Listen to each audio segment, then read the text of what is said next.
Hello friends, जय जगन्नाथ। चलतु देखा आज मुग डाली पड़ी मूला शाग भजा। किछि मूला शाग नेबा, ता सहित किछि मुग डाली को नेबा।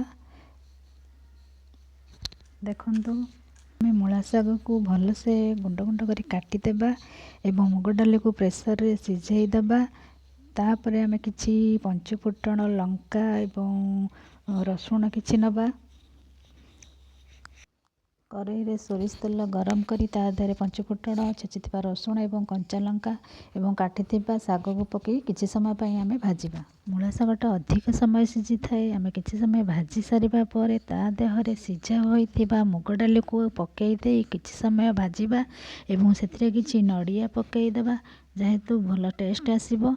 नडिया पकई सारी आमे शाग को आउ किछि समय गोळेई देबा एवं ताहाको किछि समय सिझिबा पई छाडी देबा। आपण माने एमती मूला शाग को भाजंतु। स्थली पूरापूरी रेडी हो जाइए। भात, डाली, मूला शाग भजा, कोबी आलू भजा